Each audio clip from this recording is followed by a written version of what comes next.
All right, hello everybody. Welcome to this session. My name is Paul Moore. I'm the Southeast Regional Manager for the Alzheimer's Association New Mexico chapter. I'm based out of Roswell. We appreciate you coming to the session today. We're going to begin shortly, but what I wanted to do was introduce our presenter for the day and the session. So this is the session on grief and loss for caregivers. Our speaker today, we're very excited to have Vinnay, Executive Director of the Solutions Group, EAP and Wellness Programs. He will be discussing the grief process, the loss process, and how that involves caregivers specifically. We hope you enjoyed the session. So without further ado, I'm going to hand over the presentation to Rick, who will go through his presentations. We ask that feel free to ask questions in the Q&A portion of Zoom, and we will answer those questions in designated time after the presentation. So if you come up with a question, type it in when you're thinking of it, and we will get to those during the question and answer session. Thank you.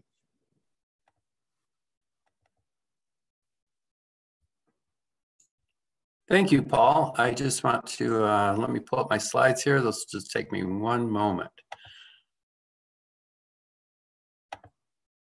All right, can everyone see that okay?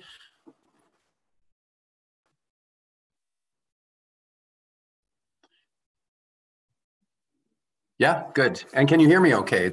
I guess you can hear me okay because you could answer that question. So good morning, everyone. Thanks for joining us. And I'm very happy to be here, and I'm honored that that I can be here today and present on a topic that is, it's always an important topic, but I think in our current environment, it's even more of an important topic. So just so that I don't forget, there are also a couple of screening questionnaires that I included with the presentation that you'll have access to that are screening questionnaires. One is very brief, easy to take. I like brief and easy to take. However, it also has a lot of reliability and validity to it. So, and they are screens for grief and loss. So so keep that in mind. You know, if you want to just take a brief assessment, those will be made available to you. And sometimes I like to see in writing or in numbers kind of where I might score on an assessment. So keep that in mind. And as I mentioned, today we're going to be talking about grief and loss for caregivers. And, you know, grief is an important topic, as I mentioned, and I think we tend to think of grief as losing a loved one. And of course, that is one form of grief. However, any sort of losses in our life, there's grief associated with that. And as I mentioned earlier, you know, in our current environment, since the COVID pandemic hit our shores, so to speak, it's added, in my experience, working with people and being a behavioral health provider, it's created another layer of grief. You know, there's many things that we're grieving at many different levels. You know, one of them is that's huge is just loss of freedom, and you know, we could probably have a debate around what that is and who's responsible and how that looks. But at the end of the day, we've had to grieve, you know, the inability to see loved ones, or maybe the inability to do our jobs like we used to do. And it's huge for caregivers. You know, that's why most of us get into the field, is we're caregiving people and we want to help and support others. And it almost feels like in some ways there might be a barrier there. Maybe not as much as there had been a year ago, but it's still there. And I think we still sense that. And you know, even as we hopefully start to move out of the pandemic, you know, I think we all kind of had this hope through the summer that we were moving beyond it, and then the Delta variant came. But anyway, I think, you know, there's still grief there, even though we might feel like we're getting a bit back to quote unquote normal. We're grieving a lot. We're grieving many different things at many different levels. So let's go ahead and take a look at the next slide. So I like this slide. Enjoy everything in life. What about when it's sad? What can you do then? You can cry. And I think my point in having this slide here is that, you know, in our culture, I think as caregivers, you probably see this, is there's almost this message of, just pull yourself up by your bootstraps, so to speak, and move on, and just keep moving on. And sometimes we don't take the time to grieve, and sometimes we don't. I think when you think about crying is definitely a huge emotional release, but we also see that as maybe a sign of weakness and vulnerability. And so I think we want to overcome that. And as caregivers, I think we're maybe, I like to think that we're better at expressing our emotions. However, at the same time, there's a dynamic with someone who's in the field of helping others that we have to be there for others. So we feel like, I've got to be the one holding it together here. So we don't allow ourselves the time. Maybe we don't feel like we have the time, or we don't feel like we have the space, or it can feel like, I'm speaking for myself a bit, but it's like if I really go into the amount of grief that I'm experiencing, then will I be able to handle it? Like how far does this grief go? So important to keep in mind that it is good. It's good to cry. It's good to get it out, however that looks. It might be in a different way, but we'll talk more about that as we go through the presentation. Like, how does that look once we've identified that we might be experiencing some grief? Then what do we do with that? And how do we express it in a way that feels comfortable for us? So just take a moment and think about, what are some of the things that you're grieving? Just take some time, if you have something to jot that down with, just jot down some things that you're grieving currently. We touched on a few things, but this is something that's very personal and could be different, and probably is different for each one of us. So just take a moment, if you want to jot it down, or if you just want to make note and think, take a moment to think, what are some of the things that I'm grieving? What are some of the things that I've lost? Basically, that's the question. Because if we've lost something, then there's most likely some grief associated with that. We don't have the same context that we used to do with coworkers, with friends, with family. So, what are you grieving?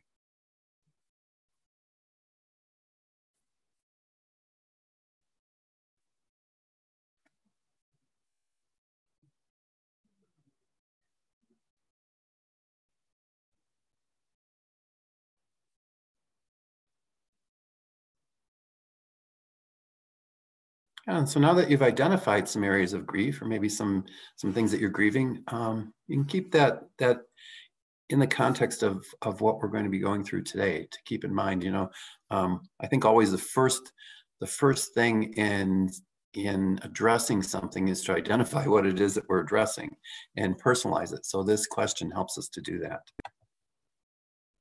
As I've said a few times now, it's basically grief as a reflection of a connection that we lost.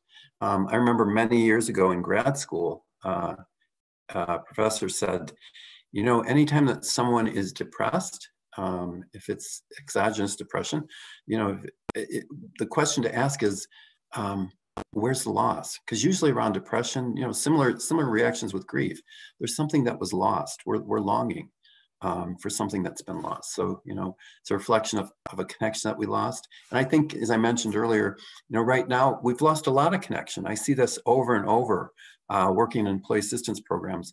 We hear from many of our clients and many of the organizations that we work with is that people are missing connection. So it's a huge thing right now, is the connection that we've lost with other people. It's a totally natural response. And, sometimes I think in our cultures, we just kind of, as I mentioned earlier, we kind of buck up and get through it and power on, and we don't take the time to go to slow down and experience that grief. Because the other thing that can happen, and you guys probably know this, is if we don't take the time to grieve those losses as they come up, they can tend to build up. And then that's when we get into things like burnout, depression, can I even tie in with some post-traumatic stress? So, by not addressing it, it can then build up, kind of like, the analogy of the glass, and you're pouring water into the glass a little at a time. And then what happens after a while, the glass starts to overflow. So same thing with grief. If we address it as it comes up, then there's much more opportunity and possibility that it won't become something that's overwhelming.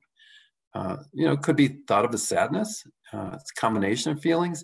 And I think we see this quite a bit, actually, this combination of feelings. You know, I hear more and more, and I read more about the challenges with customer service, you know, whether it be in a restaurant. We work a lot with healthcare workers, and you probably see this with the families and patients that you serve, that, you know, sometimes that grief comes across as anxiety and anger. A lot of times, I always hate using a term that's not really qualified, but many times I just have to say it comes across as anger.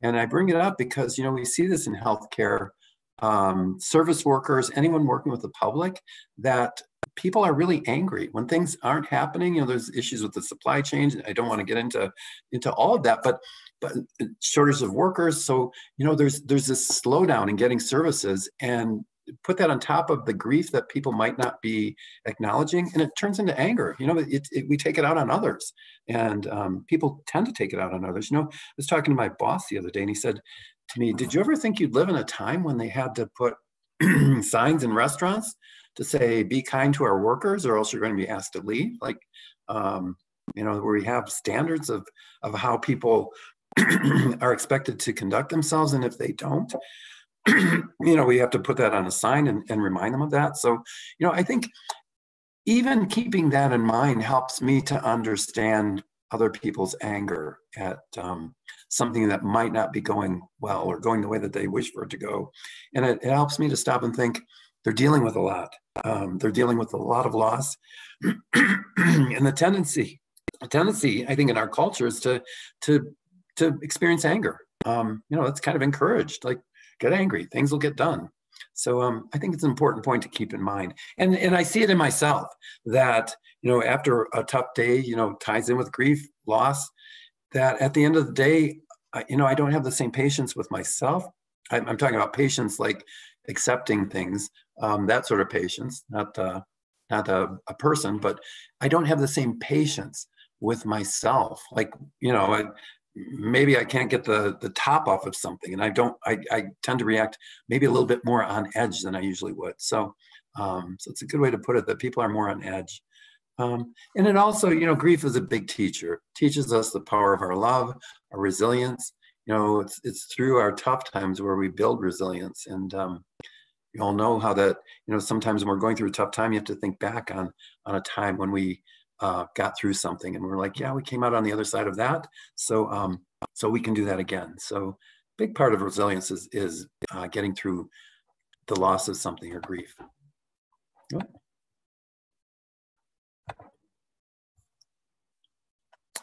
know, Brené Brown, we've probably all heard of her, very popular social science person out there right now.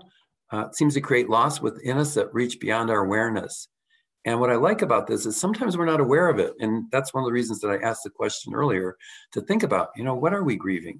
Because we have a tendency to not touch base, to see, you know, what is it that we're grieving? Sometimes we can't put our finger on exactly what it might be. It's just kind of an overall, I was in a clinical meeting the other day, and we said it's kind of like a malaise, where many people just report feeling like, hey, I'm just getting through a day. We might be missing something that it might be invisible or unknown. We're not really sure what it is, but we just know that something is gone from our lives, painfully gone, as she says. So just some definitions to keep in mind when thinking about grief, a framework within to define it and look at it. So it's, you know, as we've talked about quite a bit, it's the loss of something. Could be a loss of many different things. It might not be something tangible, as we've touched on and talked about. Many types of grief, death during the pandemic. You know, we've seen that that creates some complicated grief. Might not be someone that's near and dear to us, but we've all lost someone.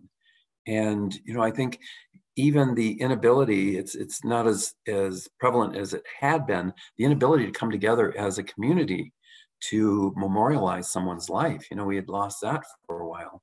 And even now, you know, we're a little bit more tentative, especially for those of us and for those that we work with that might be, you know, at an older age. So, you know, so there's that sort of grief.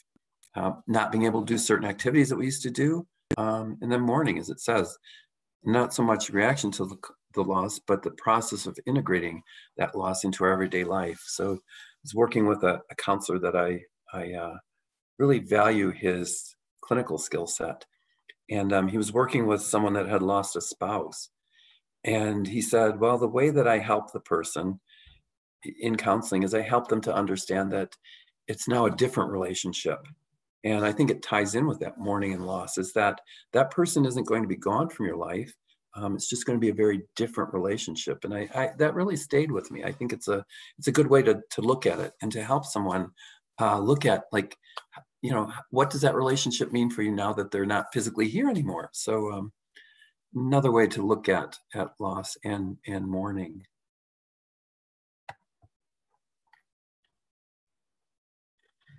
And so, as this says, we've already touched on this quite a bit, but it's not just the loss through death. There's very many different ways of losing something and the associated grief. And it's a good point that, loss means change. It means that we're going to have to change, and looking at ways that we can support that change. So I just want to touch on a few different types of grief and some of the things that people are experiencing and reporting to us right now during the pandemic that come in to receive some support from us, excuse me. So acute grief is that initial period after the loss. Sometimes it looks like shock. It's really hard for the person to really identify feelings and even sometimes thoughts.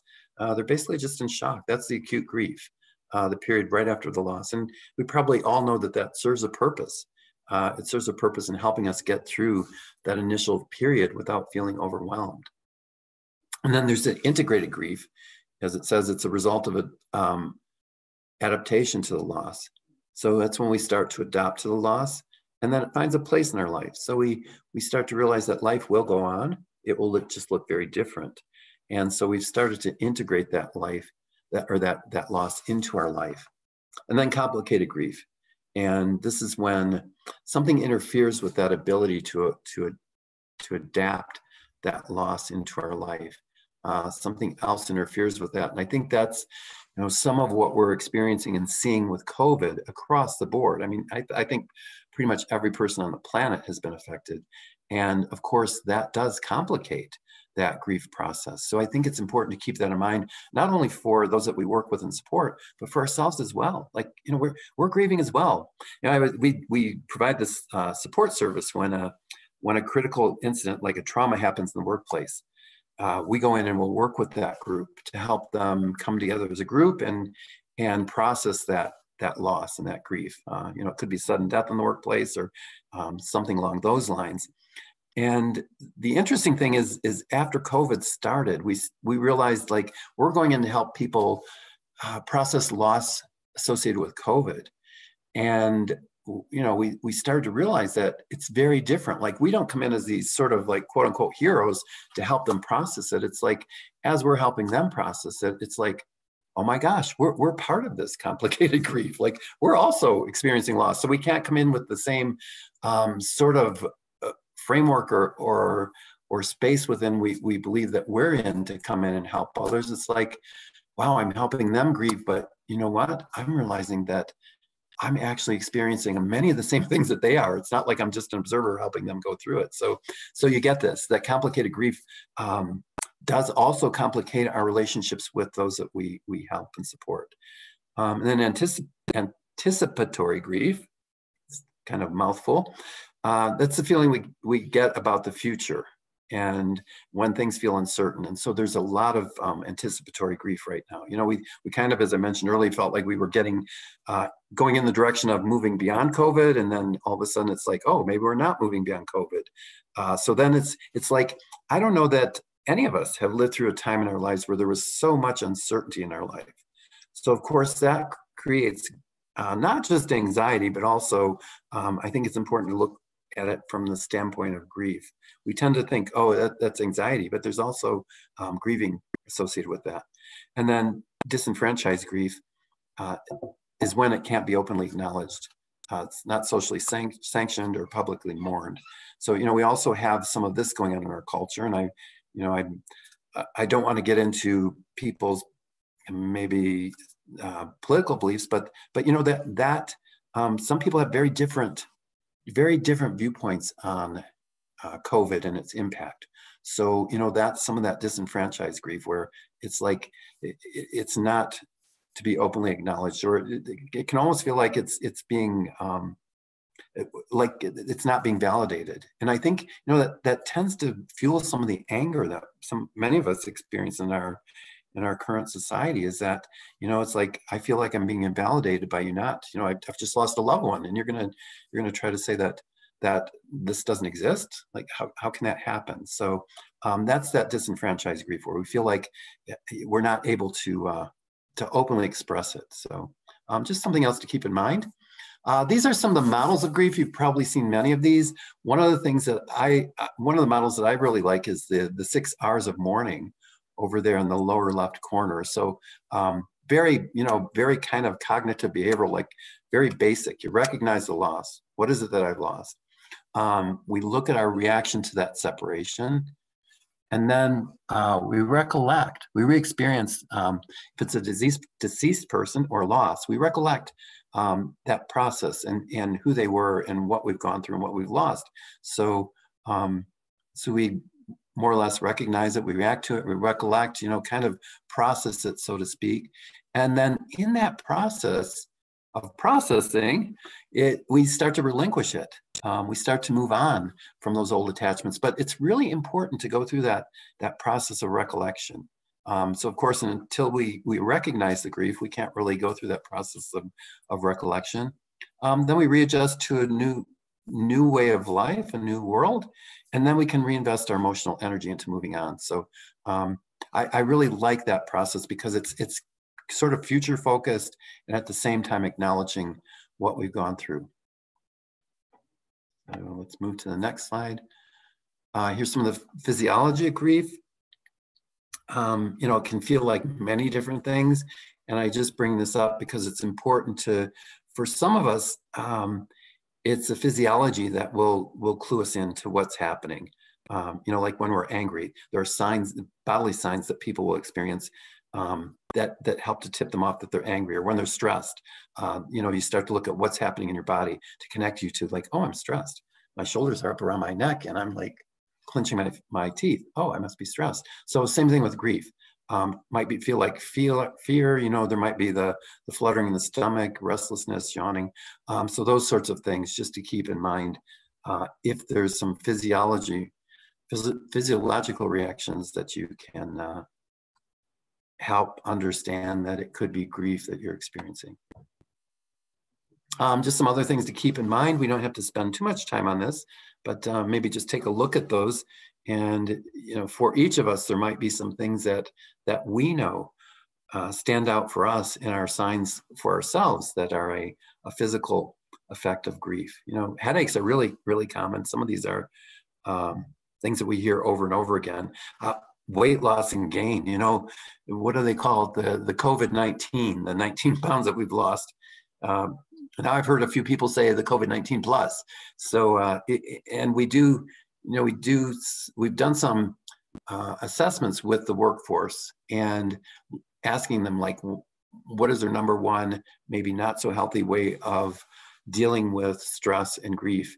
And the number one answer was eating. I know I can speak for myself that's something that I do, is the stress eating. So I have to be aware of that and do something to address it. So anyway, the point is just to kind of check with ourselves, what are our own signs and symptoms that we could be having a stress or a grief response. And it goes back to, our caveman days, the grieving, and it can tie in with the whole fight, flight, or freeze response. It's an adaptive function, as the slide talks about. And the other thing that grief can do is bring us together in a cohesive way. And so, as I was talking about earlier, some of the way that our grief gets complicated is if we're not able to come together and validate that grief in a group setting, then, of course that complicates it, because we kind of feel pretty isolated and like we're not able to go through it with our community as we might have been able to previously.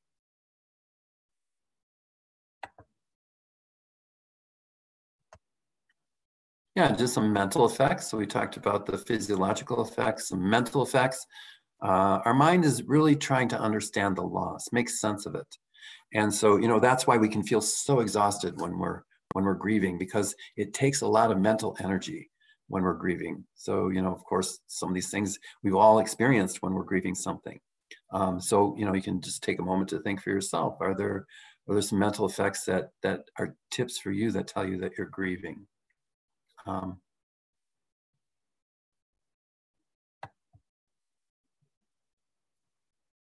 Yeah, and just some behavioral effects. And again, this all points to the importance of processing that grief, expressing it in some way, because once we express it, these effects will start to diminish. And so it's really important that we do find ways to express that grief. So how do we grieve? It leads to this question: how do we grieve and keep moving forward? So just some things to keep in mind, some quotes that I think I find very helpful. Each of us will grieve very differently.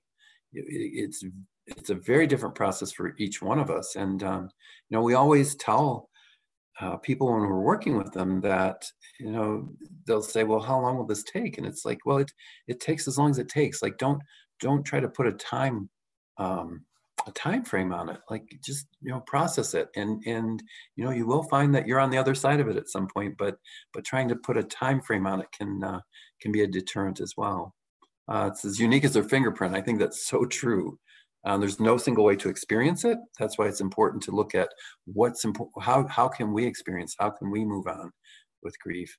It's really important not to compare our process of grief to others. This can happen when it's a group experience.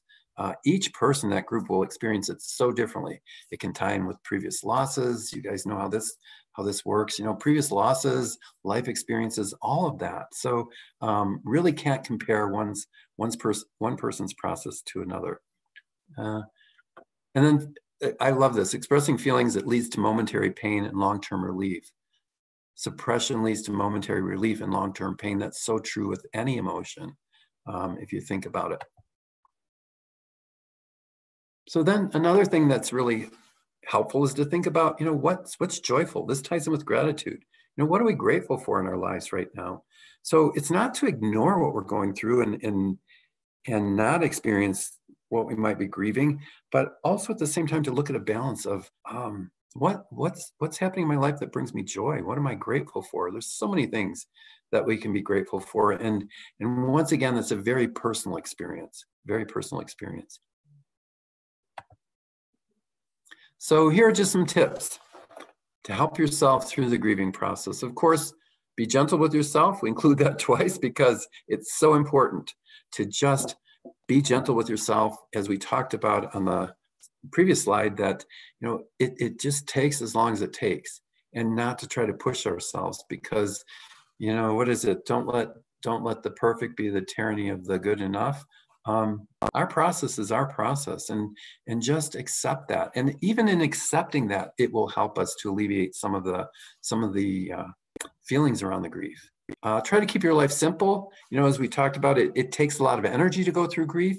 So understand that you probably won't have the same energy that you did before. And I think this is important for those that work in healthcare, and those of us that are caring for a loved one, is that we need to simplify as much as we can. And I hesitate here because I know there's so much going on right now that keeping our life simple can almost seem impossible, and can add to more stress. Like, think, oh, I'm not keeping my life simple enough.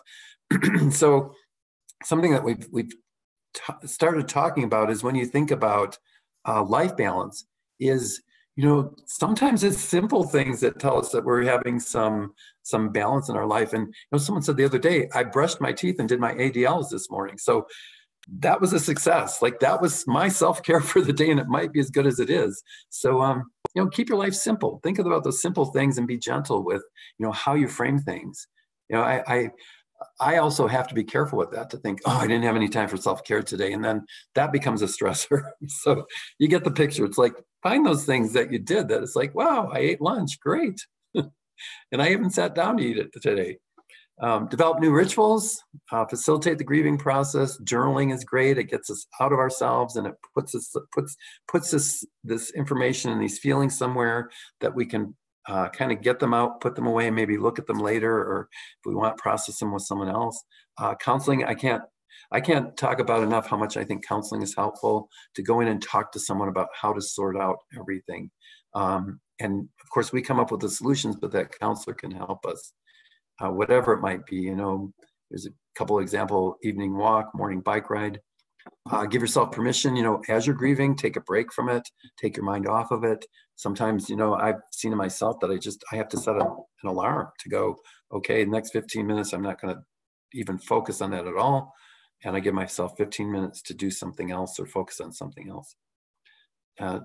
Talk and be heard. It's good to talk to other people, get support. That's why it's really good to work together as a team if we can do that. Set boundaries. It's okay to say no. Take time for reflection. Think about your life. Think about the things that you've experienced, the people that you've loved and cared about. Bring back thoughts of those that we love and care about. We know these things. It will bring that feeling back. And even though it might be something from the past, we're experiencing that feeling now. When I work with the senior population, sometimes I'll just say, tell me about your life. And it's so, you've probably experienced this yourselves. It brings back those memories, and they're reliving them. And, even when they're in maybe a more down mood or depressed mood, it's like, it's amazing to watch them as they start to relive that life. Sure, it's not there anymore, but they're telling someone about that. And it helps me to understand, like, wow, it's so good to be validated and to relive the good experiences, not just the negative or not so good experiences. Good to think about our beliefs around death. What are they? Just ask ourselves. Ties in with faith. And that's also a very personal experience. So what is your faith? What do you believe for you? And then draw on your work and life experiences. Take part in spiritual practices if that helps you and fuels you and gives you energy. Learn about educational programs, support out there, and then debrief. Once again, so important to talk to someone else. These are some of the references that I used in this presentation. Whoops. And I just want to thank you for attending, and I wanted to allow a bit of time here for you to ask questions. You can put them in the chat or the Q&A. And so I'd just like to pause, and if you take a moment to think, if you have questions or if any came up during the presentation, if you want to share some of your experiences, that would be wonderful. So I'd just like to allow a few minutes for that. So Rick, we do have one question that came up while you were speaking from an attendee. So it's asking, if a person has experienced a loss, does there have to be a grief reaction? Is it healthy to adapt immediately? And is it a sign of blocking emotion if they don't have an acute grief reaction? Excellent question. It ties in with each person's process is very different.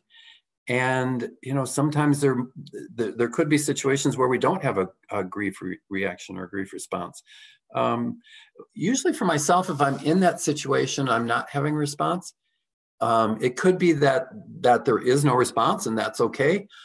And then sometimes it's in those quiet moments when I check and just kind of, like maybe before I'm going to sleep, I'll just check to see, like, how am I doing with this? Or maybe first thing in the morning, for some of us, going to sleep isn't a good time to kind of process that, because it could turn into processing it through part of the night. But anyway, my point is that, in a more quiet moment, if we ever are able to find one, to kind of just check in then. If there's nothing that comes to mind, then very good chance that there isn't a grief response, or we're not grieving. So each of us are very different. So that doesn't mean there's something wrong or I'm denying something, like, what am I missing here? So great question.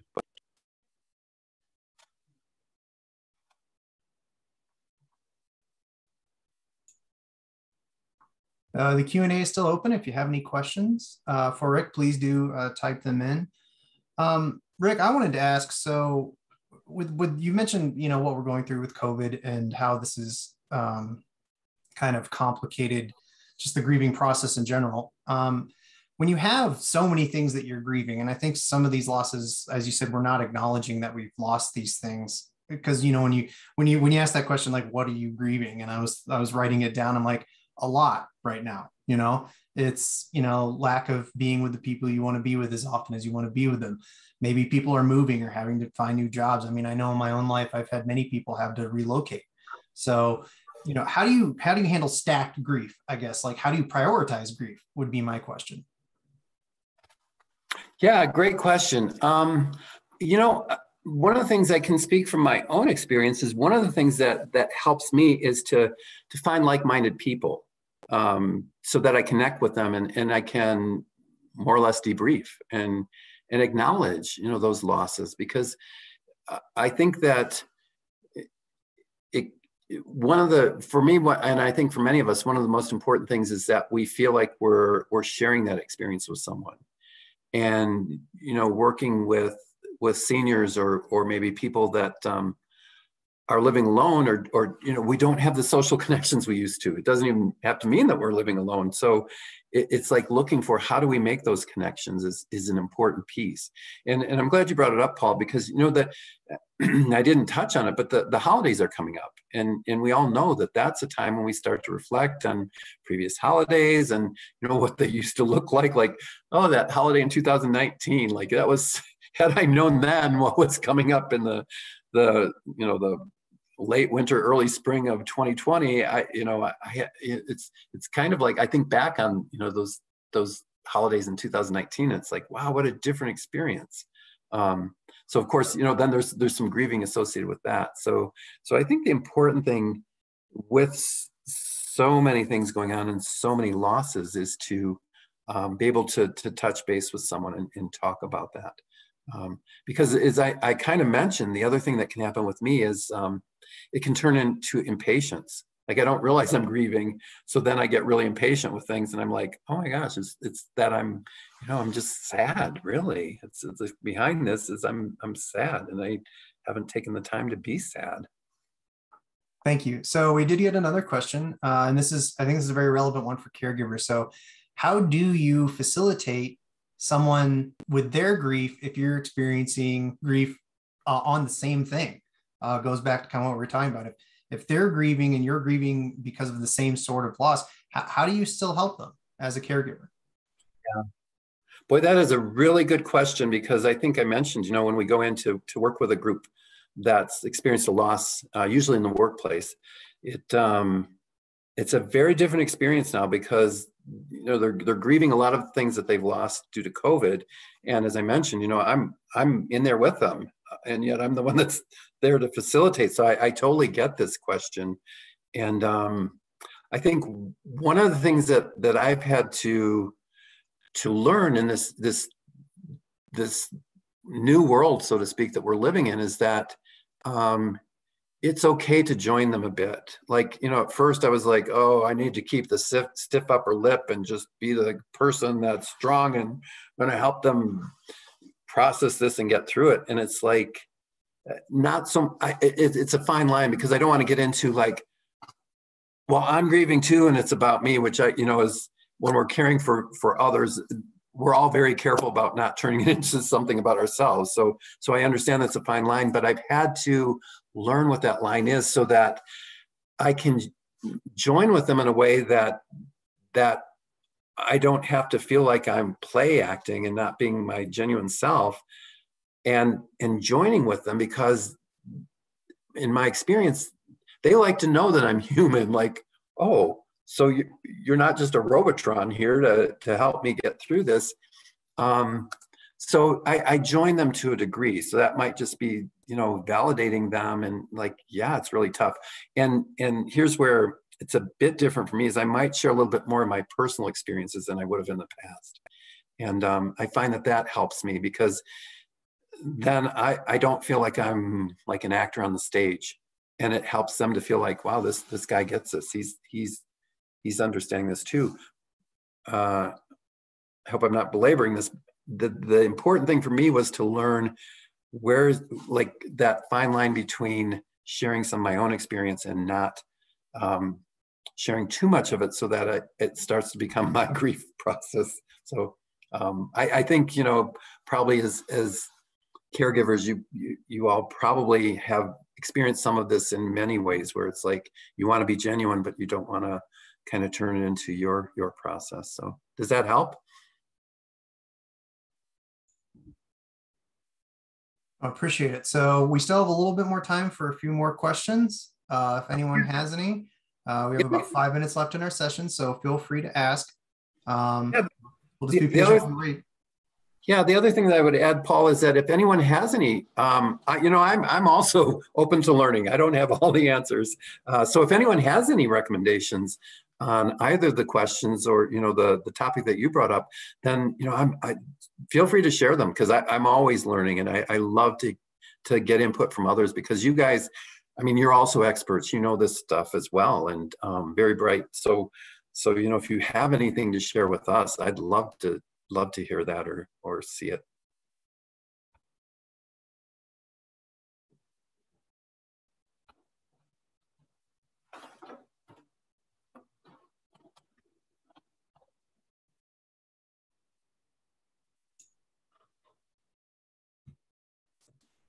Well, do you have people want to reach out to you later? Do you have contact information so people can, if they have additional questions or come up with one after the fact? Yeah, totally. Let's see. I think I can. Let me see. I think I can put it in the chat, right? I believe you can. Yes. Let's see. Oh, we did get another question. Are there grief groups that you know about? So like, you know, groups that get together where they can talk about grief that they're having. Great question. So if it's a child, of course, you probably all know the Children's Grief Center. They do amazing work, and they work with up to 18-year-olds and their families. So Children's Grief Center is an amazing resource. Also, there's Griefshare, and they hold sessions here in New Mexico, and they have a great website. It's just if you look under Griefshare, you'll find their website, and then you just type in the zip code, and they will give you the times and locations for grief groups. Great resource for families, great resource for ourselves as well.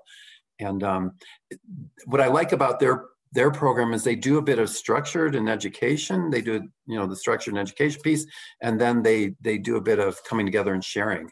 So you know, sharing experiences and hope with one another. So another great resource. So those are two out there that I refer to quite a bit. Great question. And I'm not seeing how to. Oh, here, I think well, I'm going to answer a question there. Oh no, that's to answer it live. Sorry, I don't.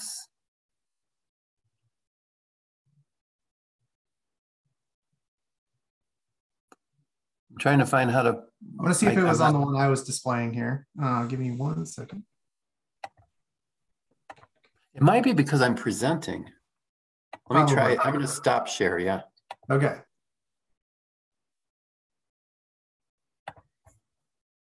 Yes, there it is. It's because I was presenting. So here's my contact information. I'll put it in here.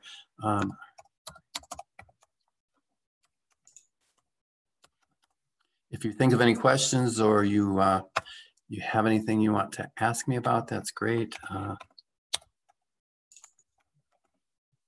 then Griefshare is a great resource.